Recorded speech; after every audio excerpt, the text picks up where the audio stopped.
బంగారం బ్యాంకులు ఇతర ప్రైవేటు సంస్థల్లో ఉన్న విడిపించి కొనబడును. కొమ్మూరి గోల్డ్ ఆంధ్ర మరియు తెలంగాణ. సార్ జనరల్‌గా ఒక మనిషికి 2 మీల్స్ అనేది సరిపోతాయి అంటారా? అంటే మార్నింగ్ ఏం చేయకుండా ఒక 12:00 అట్లా తినేసి మళ్ళీ 7కో 8కో మీరన్నట్టు అట్లా 2 మీల్స్ సరిపోతాయి అంటారా? హ్యాపీగా చాలా హెల్తీగా. అంటే శాస్త్రం ప్రకారం యోగి అనేవాడు అంటే తను బాహ్య ప్రపంచానికి సంబంధం లేకుండా తనలో తాను అనుభవిస్తూ రమిస్తూ దైవం కోసం దైవ శక్తి కోసం సాధన చేసేవాళ్ళు, సాధన స్థితిలో ఉన్నవాళ్ళు 1 మీల్ ఒక్కసారి తింటే యోగి, 2 సార్లు తింటే భోగి అంటే సంసారి. ఫ్యామిలీ లైఫ్ లో ఉన్నవాళ్ళు వీళ్ళందరూ కూడా గృహస్థాశ్రమ ధర్మంలో ఉన్నవాళ్ళు 2 మీల్స్. 3 సార్లు తింటే రోగి, హాస్పిటలైజ్డ్ హాస్పిటల్స్ లో. ఎందుకంటే ఇప్పుడు హాస్పిటల్లో పనిచేసేవాడు కూడా ఇప్పుడు పేషెంట్ హాస్పిటల్కి వెళ్తాడు, పనిచేసేవాడు హాస్పిటల్కి వెళ్తాడు. అది ఒక రకమైనటువంటి అది సేవా దృక్పథం. అక్కడ వాళ్ళు నైట్ అంతా మెలుకుని ఉంటారు. అంటే మనం చేస్తున్నటువంటి వృత్తి మీద ఆధారపడి మనం ఆహారాన్ని నిర్ణయించుకోవాలమ్మా. ఏ పని లేదు, శుభ్రంగా కంప్యూటర్ మీద కూర్చుంటున్నాం, విపరీతంగా తినేస్తే నేను భోగిగా సంసారిలా ఉన్నాను అని చెప్పేసి అని మార్నింగ్ ఒక మంచి హెవీ బ్రేక్ఫాస్ట్, లంచ్ హెవీగా తినేస్తే పొట్టలు విరిగిపోతే, కాళ్ళు అయిపోతే, అన్ని ఆర్గన్స్ అన్ని డ్యామేజ్ అయిపోయి. పని మీద దృష్టి పెట్టండి. ఏం పని చేస్తున్నారో దానికి తగ్గట్టుగా ఆహారాన్ని తీసుకోండి. పని ఎక్కువ లేదన్నప్పుడు ఆహారంతో పనే ఉంది. మీరు బ్రెయిన్ ఎక్కువ వర్క్ చేస్తుందా, బాడీ ఎక్కువ వర్క్ చేస్తుందా? బాడీ ఎక్కువ వర్క్ చేసే వాళ్ళకి ఎక్కువ ఫుడ్ కావాలి. ఆ 2 మీల్సా 3 మీల్స్ అనేది డిసైడ్ చేసుకోండి. బ్రెయిన్తో వర్క్ చేసేవాడికి హెవీ ఫుడ్ పని చేయదు, ఎనర్జీ ఫుడ్డే కావాలి వాడికి. అప్పుడు మీరు ఫ్రూట్స్ ఎన్నిసార్లు తిన్నా కౌంట్లోకి రాదు, అది ఎనర్జీని ఇస్తుంది. అలా అని చెప్పేసి ఆఫ్టర్ సన్సెట్ ఫ్రూట్స్ తినకూడదు. నేను సైంటిస్ట్ని, నేను రీసెర్చ్ చేస్తుంటాను, నైట్ అంతా మేలుకుని ఉంటాను కాబట్టి ఫ్రూట్స్ తింటానంటే సిస్టమ్ ఒప్పుకోదు. ఏ టైం వరకు ఆపేస్తే బెటర్ అంటారు సార్? ఆఫ్టర్ 3 తర్వాత ఫ్రూట్స్ తినకూడదు. సిట్రస్ ఫుడ్స్ ఏవి తినకూడదు ఫ్రూట్స్. కానీ ఈవినింగ్సే ఎక్కువ ప్రిఫర్ చేస్తారు. అరే ఎక్కడో ఒక రాంగ్ గైడెన్స్ జనాల్ని పాడు చేసి మేము ఫాస్టింగ్ లో ఉన్నాం, ఈవినింగ్ ఫ్రూట్స్ తింటాం, మార్నింగ్ మంచి బ్రేక్ఫాస్ట్ తీసుకుంటాం, మంచి లంచ్ చేస్తాం అంటున్నాం. అది తప్పు. అందుకని ఏంటంటే బ్రేక్ఫాస్ట్ మంచి సాలిడ్గా ఉండాలి. అది ఎనర్జీ మీద దృష్టి పెట్టండి. మనకి ఒక మంత్రం ఉంటుంది, తేజో అసి తేజోమై దేహి. అంటే భగవంతుణ్ణి అర్థిస్తున్నాం, ఓ అనంతమైనటువంటి తేజస్సు కలవాడా, తెలివితేటలు కలవాడా, ఆ తేజస్సును నాకు ప్రసాదించు. వీర్యమసి వీర్యమై దేహి అంటే పరాక్రమ శక్తి, చేస్తున్న పనులలో విజయం సాధించడానికి కావాల్సినటువంటి జ్ఞానం నీకుంది, అది నాకు ప్రసాదించు.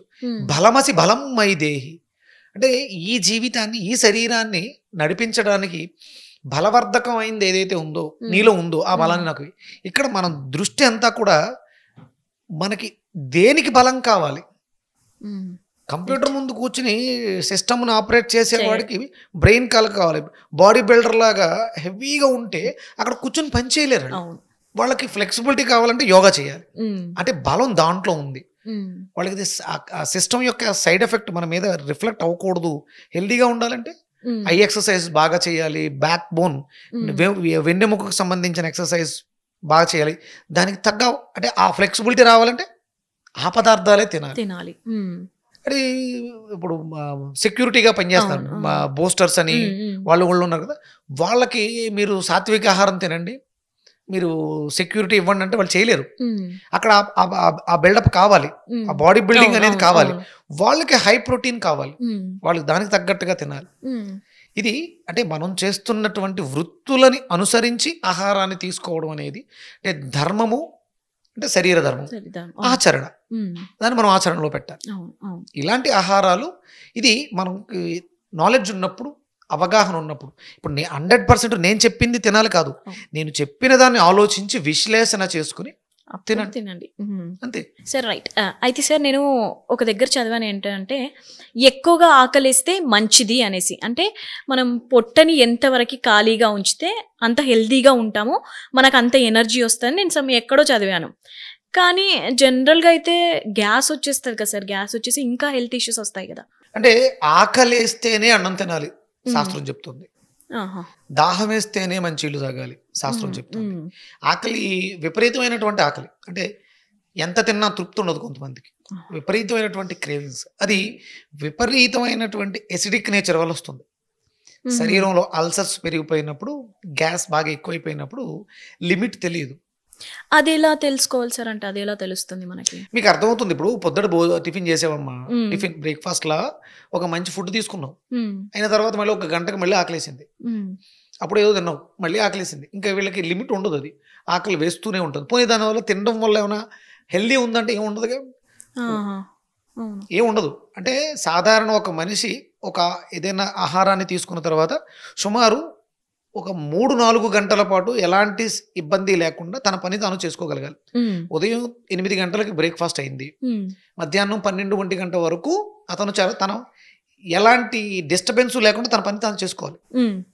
మళ్ళీ మధ్యాహ్నం 12 గంటలకో 1 గంటకో మంచి మీల్ తీసుకున్నాడు. ఈవినింగ్ 6 వరకు తనకేం అనిపించకూడదు. ఈవినింగ్ 6కో 7కో అనిపిస్తే మనం అన్నట్టు ఏ సూపు, రాగి జావో ఇలాంటివి ఏదో తీసుకోవడం అయిపోయింది.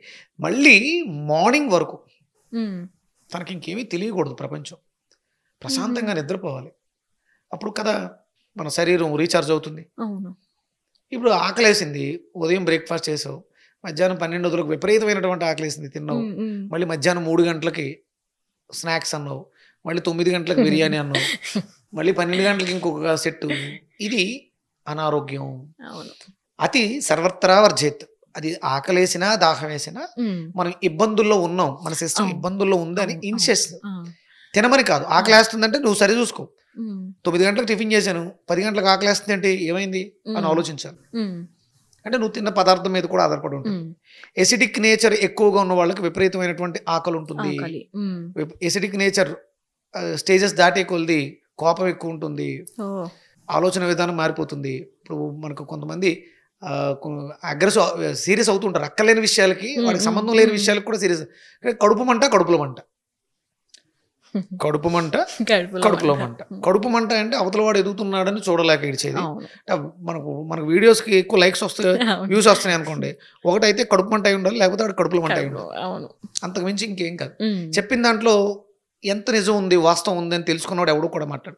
ఒకవేళ నేను చెప్పిన దాంట్లో తప్పు ఉందమ్మా, ఆ వాస్తవం, నవ్వు ఊరుకుంటాను నేను. అవతల వాడు చెప్పాడు, నన్ను కామెంట్ చేశాడు, నవ్వు ఊరుకుంటాను. ఎందుకంటే నాకు తెలుసు వాడు అజ్ఞానంలో ఉన్నాడు. నేను అప్పుడు కామెంట్ చేస్తే వాడికి నాకు తేడా ఉంది లేదు, నేను చెప్పిన దాంట్లో విషయం ఉంది, అప్పుడు కూడా మనం కామెంట్ చేయాల్సిన అవసరం లేదు. అంటే 2 విషయాల్లో కూడా సైలెంట్. మనల్ని, మన విజ్ఞతని నిలబెట్టేది ఈ గ్యాస్ట్రిక్. కడుపు మంట అవుతుంది, కడుపులో మంట అవుతుంది, రెండింటికే కారణం అవుతుంది. అంటే ఎసిడిక్ నేచర్ లేని ఫుడ్స్, ఆల్కలైన్, సాత్విక ఆహారం. ఇక్కడ ఎసిడిటీ, ఆల్కలైన్ అనే మాటలు మనకి శాస్త్రం చెప్పదు. ఆమ్ల పదార్థం, క్షార పదార్థం అంటుంది. ఆమ్లాలు అధికంగా ఉన్న వాటిల్ని తీసుకోవడం, అంటే ఆమ్లతత్వం కలిగిన వాటిని తీసుకోవడం వల్ల శరీరం పాడవుతుంది. క్షార పదార్థాలతో బ్యాలెన్స్ చేస్తూ ఉండాలి ఎప్పటికీ శరీరాన్ని. ఆమ్ల పదార్థమా, క్షార పదార్థం. మనకి నిమ్మకాయ ఉంది, అది ఆమ్లమే, కానీ ఎండ్ ప్రోడక్ట్ క్షారం. ఎసిడిటీయే, కానీ ఫైనల్ ఎండ్ ప్రోడక్ట్ ఆల్కలైన్.